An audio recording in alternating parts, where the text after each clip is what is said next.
وكان الله بكل شيء عليما.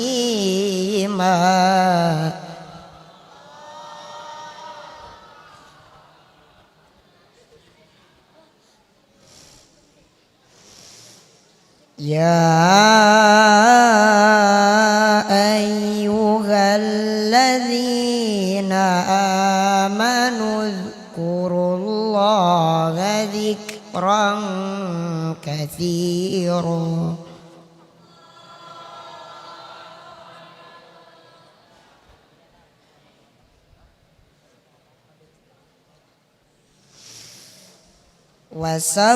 وسبحوه بكرة وأصيلا.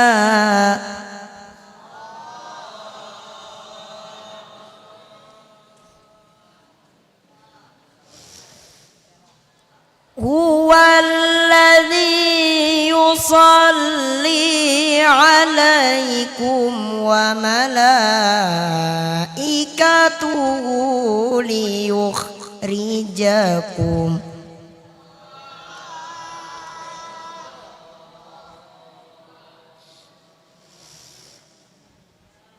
ليخرجكم من الظلمات إلى النور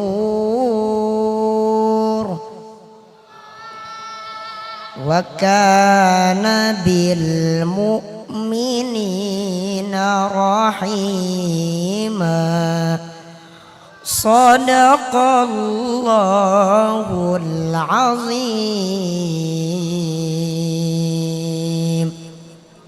أستغفر الله العظيم لي ولوالدي ولأصحاب الحقوق الواجبة علي ولجميع المسلمين والمسلمات والمؤمنين والمؤمنات الأحياء منهم والأموات. أستغفر الله العظيم لي ولوالدي ولأصحاب الحقوق الواجبة علي ولجميع المسلمين والمسلمات والمؤمنين والمؤمنات الأحياء منهم والأموات. أستغفر الله العظيم لي ولوالدي ولأصحاب الحقوق الواجبة علي ولجميع المسلمين والمسلمات والمؤمنين والمؤمنات الأحياء منهم والأموات. الفاتحة لرسولنا وحبيبنا وشافعنا ومولانا محمد صلى الله عليه وسلم وآله وصحبه الكرام جميع رحمة المسلمين والمسلمات المؤمنين والمؤمنات خصوصا إلا وسيد المهاجر إلى الله أحمد بن عيسى وسيدنا الفقيه المقدم محمد بن علي الباعنوي وإلى روح الحبيب علي بن محمد بن حسن الحبشي وأهل سندنا إليه وإلى شيخنا مولانا الشيخ مرشدنا الشيخ محمد زيني بن عبد الغني البنجري السكومبل وإلى مولانا الشيخ محمد رشاد بن عبد الله البنجري كرمبيان وإلى شيخنا مولانا محمد رضوان بن هدي حسن البصري ووالدينا ووالديهم وأمواتنا وأمواتهم وأموات المسلمين أجمعين إلى حضرة النبي وآل النبي.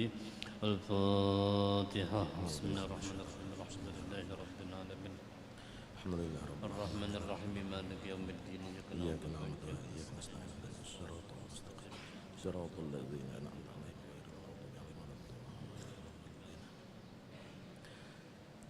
فيا أيها الراجون منه شفاعة صلوا عليه وسلموا تسليما.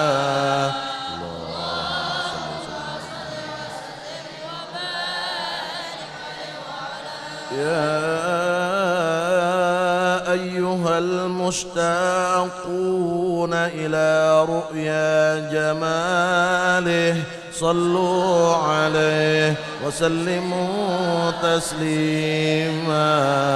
اللهم صل وسلم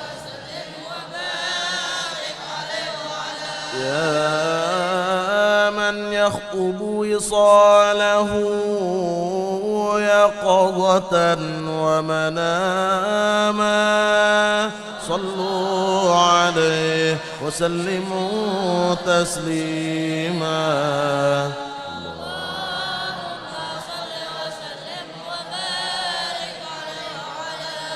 يا ربي صل على محمد أشرف بدر في الكون أشراق. يا ربي صل على محمد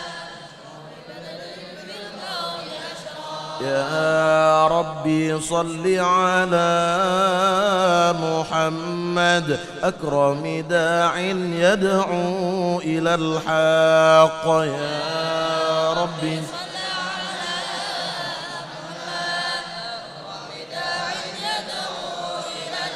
يا ربي صل على محمد المصطفى الصادق المصدق.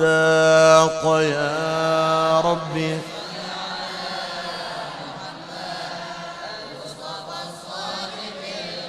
يا ربي صل على محمد أحلى الورى منطقا وأصداق. يا ربي صل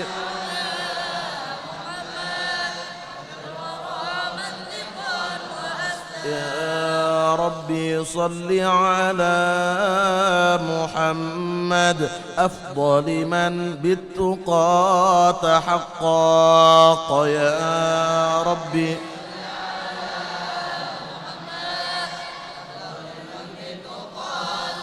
يا ربي صل على محمد من بالسخاء والوفاء تخلق. يا ربي صل على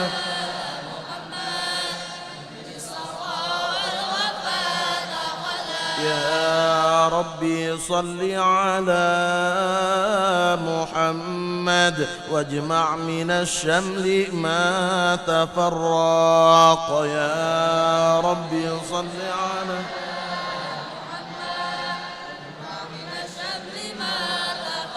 يا ربي صل على محمد واصلح وسهل ما قد تعوق. يا ربي صل على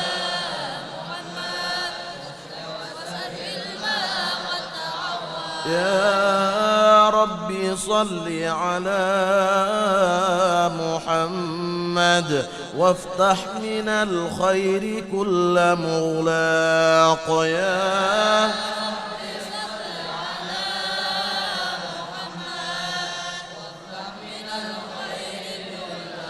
يا ربي صل على محمد وآله ومن بالنبي تعلق.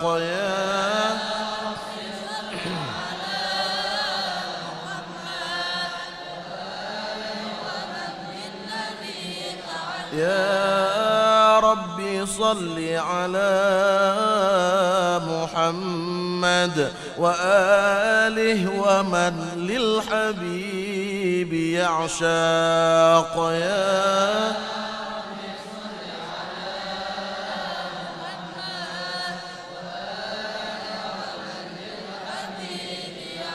يا ربي صل على محمد ومن بحبل النبي توثاق. يا ربي صل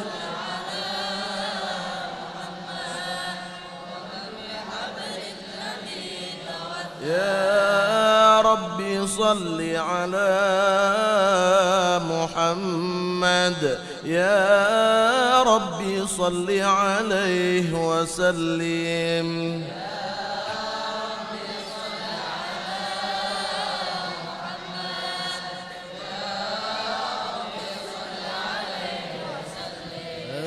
السلام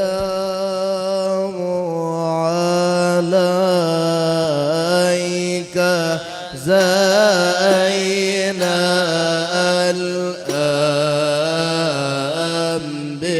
الأنبياء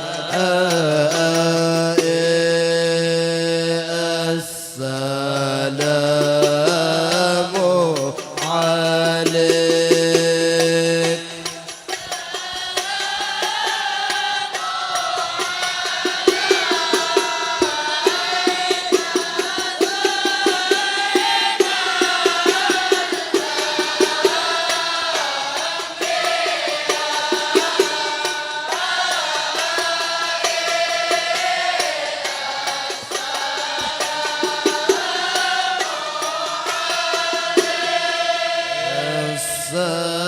السلام عليك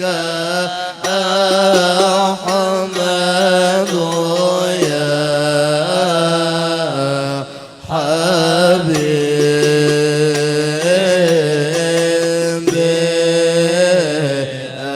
السلام عليك.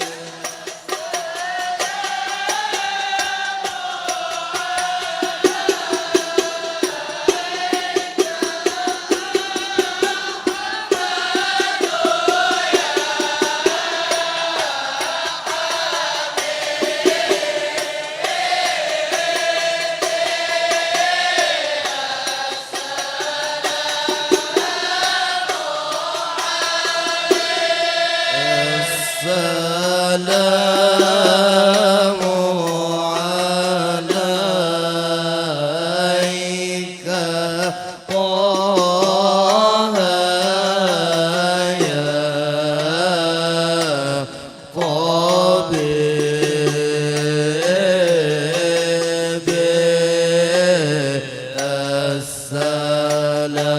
السلام عليك.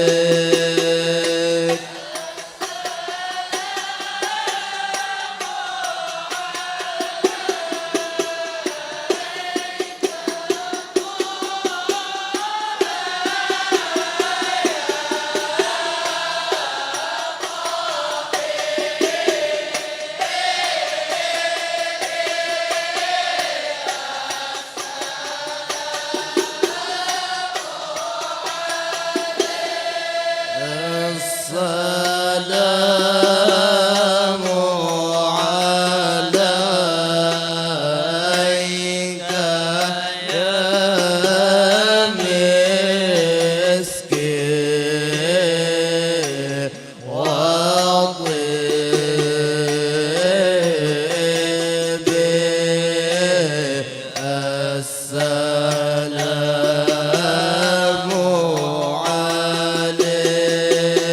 عليك.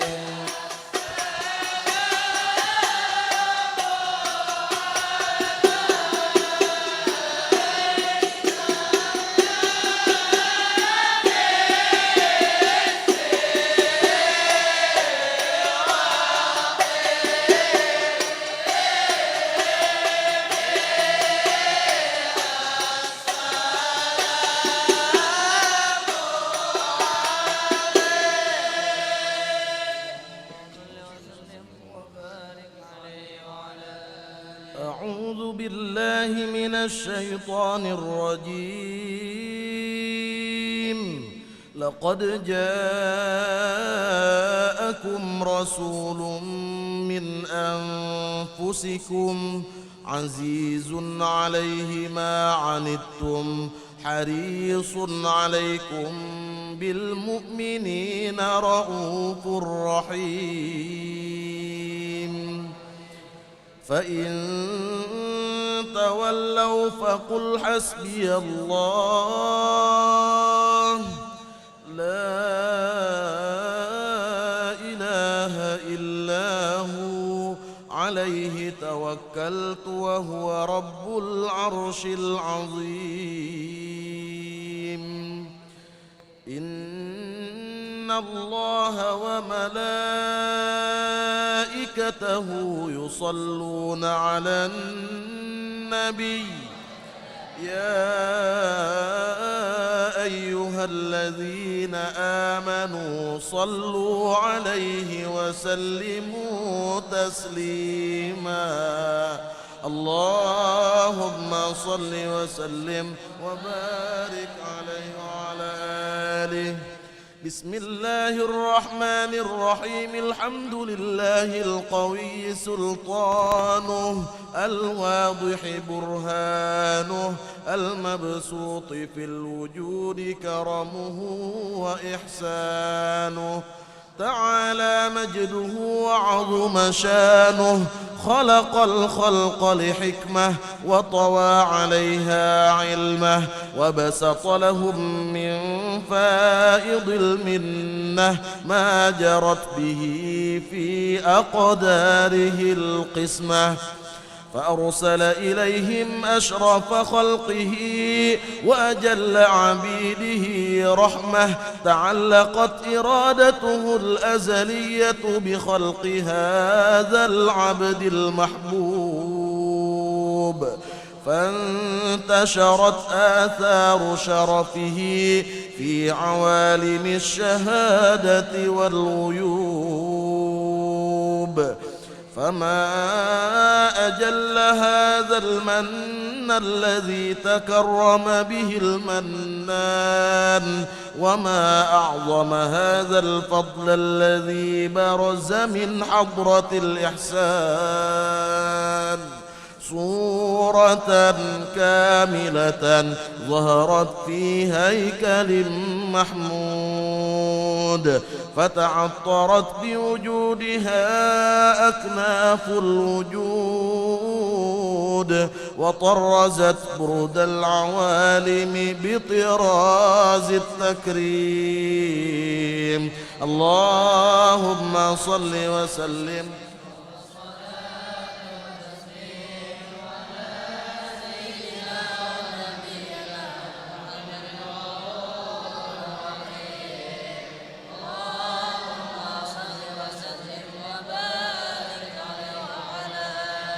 تجلى الحق في عالم قدسه الواسع تجليا قضى بانتشار فضله في القريب والشاسع فله الحمد الذي لا تنحصر أفراده بتعداد ولا يمل تكراره بكثرة ترداد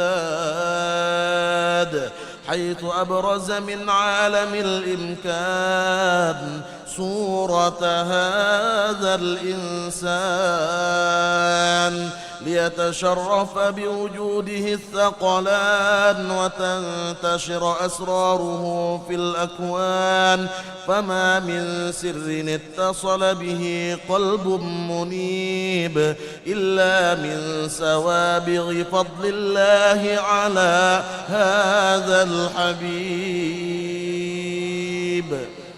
يا لقلب سروره قد توالى بحبيب عم الأنام نوالا جل من شرف الوجود بنور غمر الكون بهجة وجمالا قد ترقى في الحسن أعلى مقام وتناهى في مجده وتعالى لاحظته العيون فيما اجتلته بشرا كاملا يزيح الضلالا وهو من فوق علم ما قد رأته رفعة في شؤونه وكمالا فسبحان الذي أبرز من حضرة الامتنان ما يعجز عن وصفه اللسان ويحار في تعقل معانيه الجنان انتشر منه في عالم البطون والظهور ما ملأ الوجود الخلقي نور. فتبارك الله من إله كريم بشرتنا آياته في الذكر الحكيم ببشارة لقد جاءكم رسول من أنفسكم عزيز عليه ما عنتم حريص عليكم بالمؤمنين رؤوف رحيم. فمن فاجأته هذه البشارة وتلقاها بقلب سليم فقد هدي إلى صراط مستقيم. اللهم صل وسلم أشرف الصلاة والتسليم على سيدنا ونبينا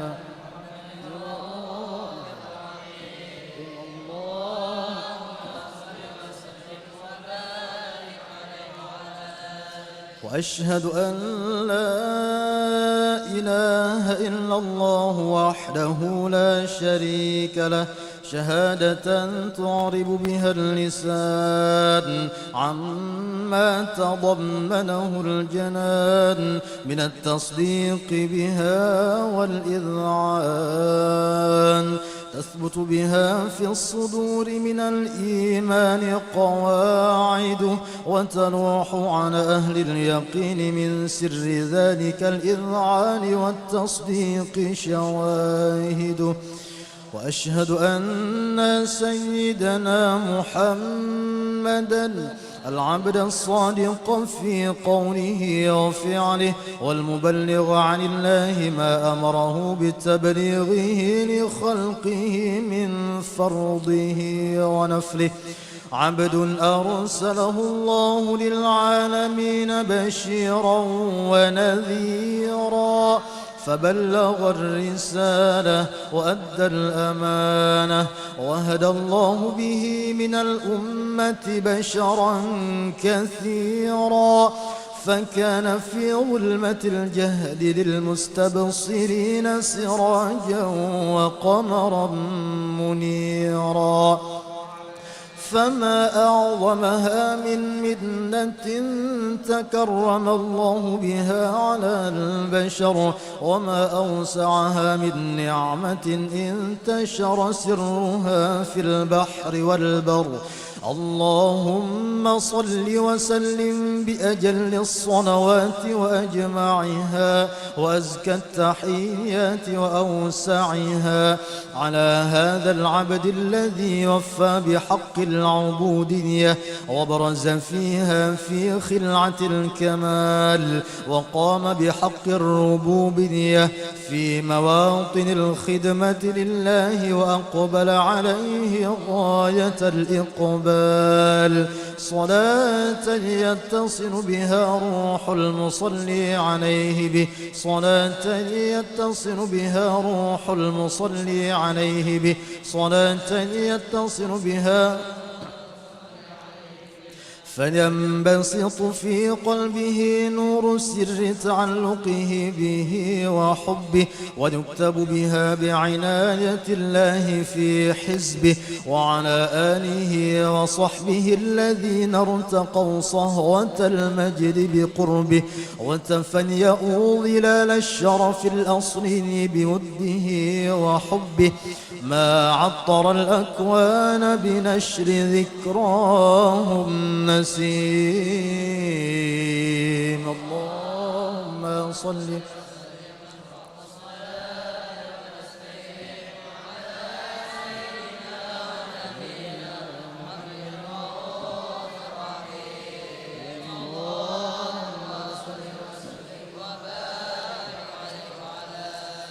أما أما بعد، فلما تعلقت إرادة الله في العلم القديم بظهور أسرار التخصيص للبشر الكريم بالتقديم والتكريم، نفذت القدرة الباهرة بالنعمة الواسعة والمنة الغامرة، فانفلقت بنيضة التصوير في العالم المطلق الكبير عن جمال مشهود بالعين، حاول لوصف الكمال المطلق والحسن التام والزين، فتنقل ذلك الجمال الميمون في الأصلاب الكريمة والبطون، فما من صلب ضمة إلا وتمت عليه من الله النعمة، فهو القمر التام الذي يتنقل في بروجه ليتشرف به موطن استقراره وموضع خروجه.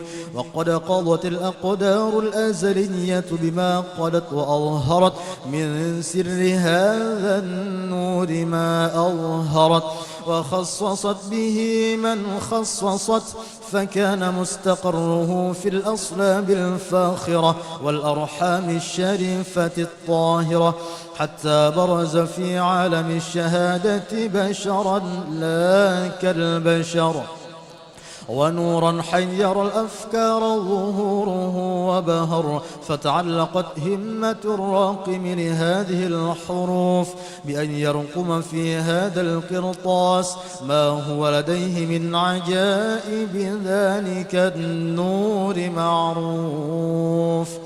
وإن كانت الألسن لا تفي بعشر معشار أوصاف ذلك الموصوف تشويقا للسامعين من خواص المؤمنين، وترويحا للمتعلقين بهذا النور المبين، وإلا فأنا تعرب الأقلام عن شؤون خير الأنام، ولكن هزني إلى تدوين ما حفظته من سير أشرف المخلوقين وما أكرمه الله به في مولده من الفضل الذي عم العالمين.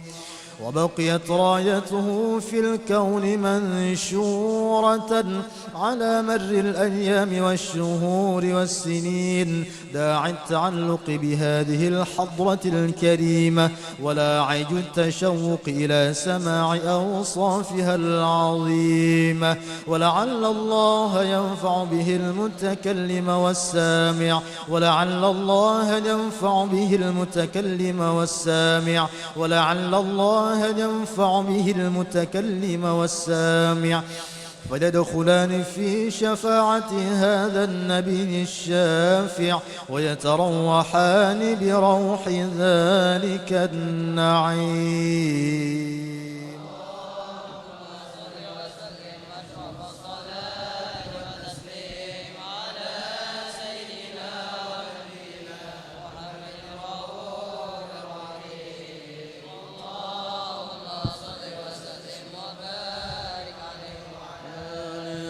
قد آن للقلم أن يخط ما حركته فيه الأنامل مما استفاده الفهم من صفات هذا العبد المحبوب الكامل وشمائله التي هي أحسن الشمائل.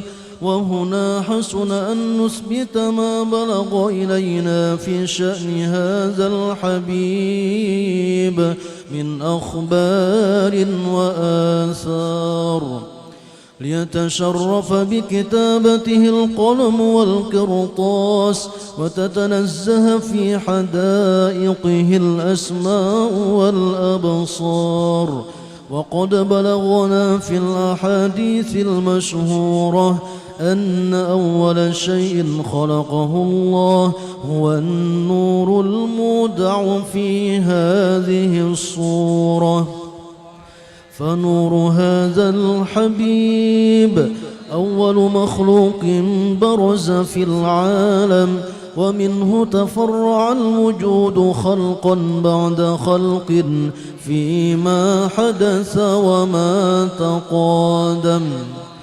وقد أخرج عبد الرزاق بسنده عن جابر بن عبد الله الأنصاري رضي الله عنهما قال: قلت يا رسول الله بأبي وأمي أخبرني عن أول شيء خلقه الله قبل الأشياء. قال: يا جابر إن الله خلق قبل الأشياء نور نبيك محمد صلى الله عليه وسلم من نوره. وقد ورد من حديث أبي هريرة رضي الله عنه أنه قال: قال رسول الله صلى الله عليه وسلم: كنت أول النبيين في الخلق وآخرهم في البعث. وقد تعددت الروايات بأنه أول الخلق وجودا وأشرفهم مولودا. ولما كانت السعادة الأبدية لها ملاحظة خفية اختصت من شاءت من البرية بكمال الخصوصية، فاستودعت هذا النور المبين أصلاب وبطون من شرفته من العالمين، فتنقل هذا النور من صلب آدم ونوح وإبراهيم حتى أوصلته يد العلم القديم إلى من خصصته بالتكريم أبيه الكريم عبد الله بن عبد المطلب ذي القدر العظيم، وأمه التي هي في المخاوف آمنة السيدة الكريمة آمنة، فتنقاه صلب عبد الله فألقاه إلى بطنها فضمته أحشاؤها بمعونة الله محافظة على حق هذه الدرة وصونها، فحملته برعاية الله كما ورد عنها حملا خفيفا لا تجد له ثقلا ولا تشكو منه ألما ولا عللا،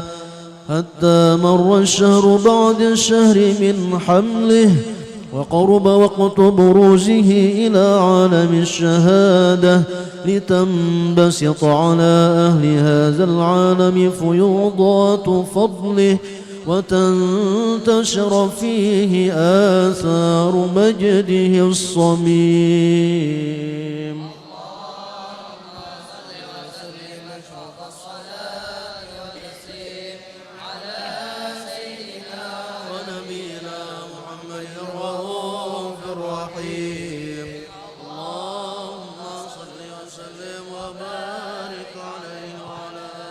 لا إله إلا الله الله الله يا مولانا لا إله إلا الله الله غفار الذنوب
اللهم صل وسلم وبارك عليه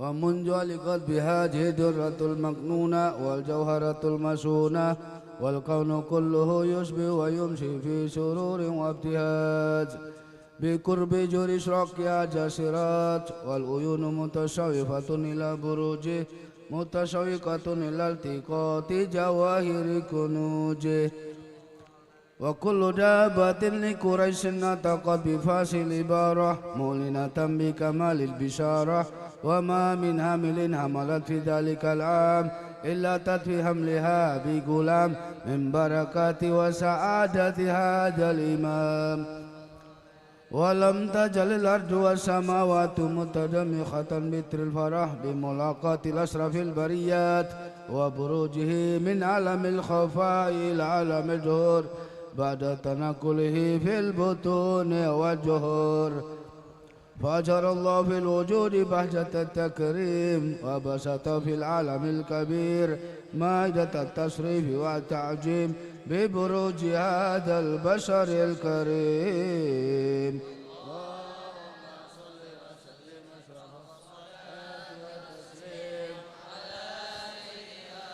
ونبينا محمد الرؤوف الرحيم اللهم صل وسلم وبارك عليه وعلى آله اللهم صل وسلم وبارك عليه وعلى آله فحين كربا وانود هذا الحبيب أعلنت السماوات والأرضون ومن فيهن بترهيب وأمطار الجود الإلهي على أهل الوجود تشد وألسنة الملائكة بتبشير للعالمين تعد سبحان الله الحمد لله ولا إله إلا الله والله أكبر سبحانه الحمد لله ولا إله إلا الله والله أكبر سبحان الله الحمد لله ولا إله إلا الله والقدرة كشفت كنهاج المستور ليبرج نوره كاملا في عالم الجهور نورا فاق كل نور وأنفذ الحقوق على من أتم الله عليه النعمة من خواص الأمة أن يهدر عند وجه أمة تانسا لجنابها المسعود ومشاركة لها فيها جسمات الممدود فهدرت بتوفيق الله سيدة مريم وسيدة آسيا ومعهما من الهور العين من قسم الله له من أشرف بالقسمة الوافية فات الوقت الذي رتب الله على هجوره وجود هذا المولود فانفلق سبل الكمال من النور عن عمود وبرز الحامد المحمود مدنا لله بتعظيم وسجود صلى الله على محمد صلى الله عليه وسلم صلى الله على محمد صلى الله عليه وسلم صلى الله على محمد يا ربي صل وسلم يا نبي سلام عليك يا رسول سلام عليك يا حبيب سلام عليك يا رسول الله صلوات الله عليك يا نبي يا رسول سلام عليك يا حبيب سلام عليك يا رسول الله صلوات الله أشرق البدر علينا فاختفت منه البدور مثل حسنك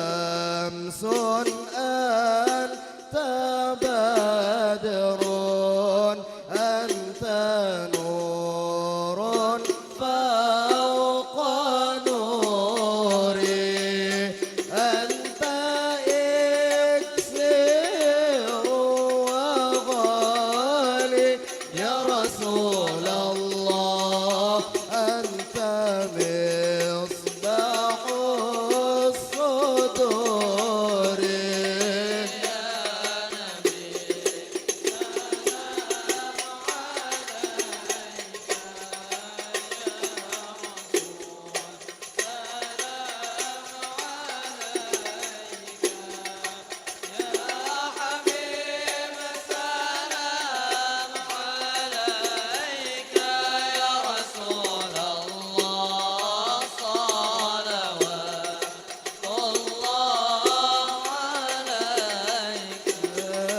يا حبيبي يا محمد يا عروس الخفيقين يا مؤيد يا ممجد يا رسول الله يا إمام القبلتين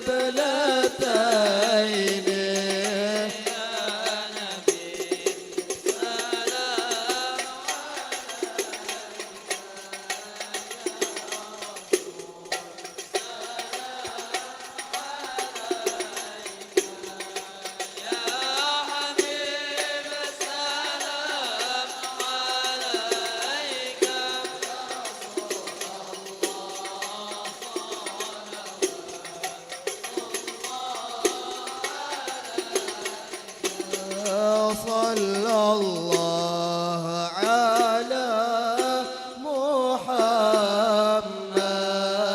صلى الله عليه وسلم صلى الله على محمد يا رسول الله يا ربي صلي وسلم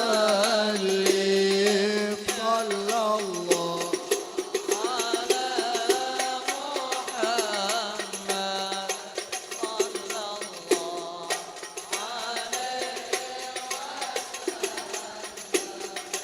صلى الله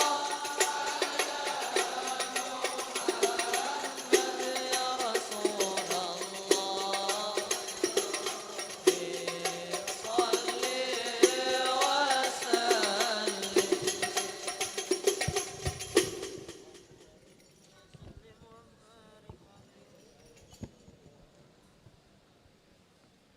اللهم صل وسلم وبارك عليه وعلى آله.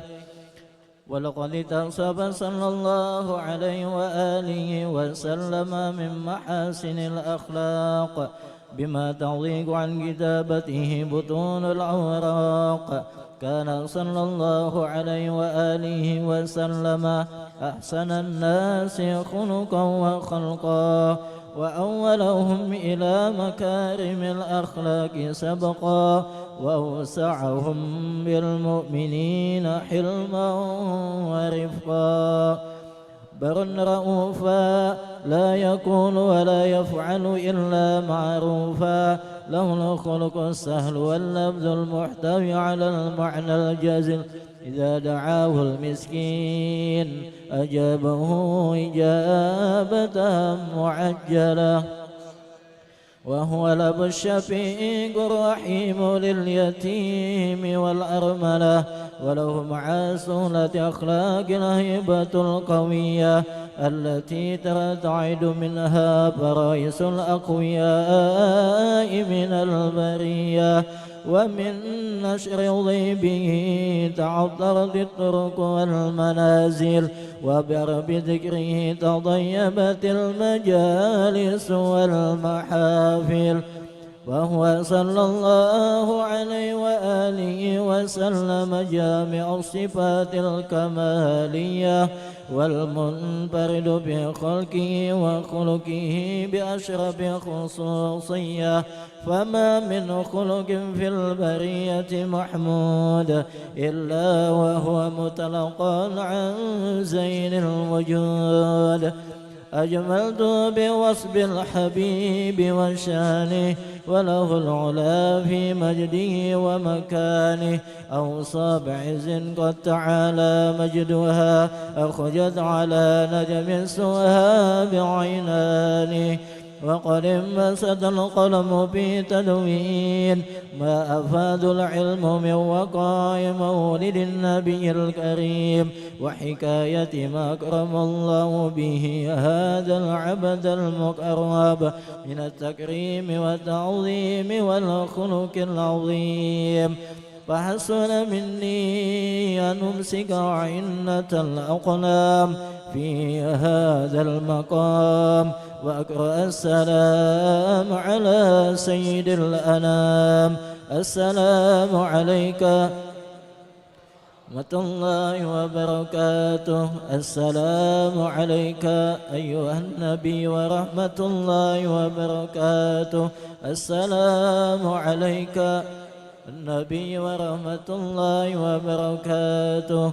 وبذلك يسن القدم كما يسن التقديم، وعليه أفضل الصلاة والتسليم. اللهم صل وسلم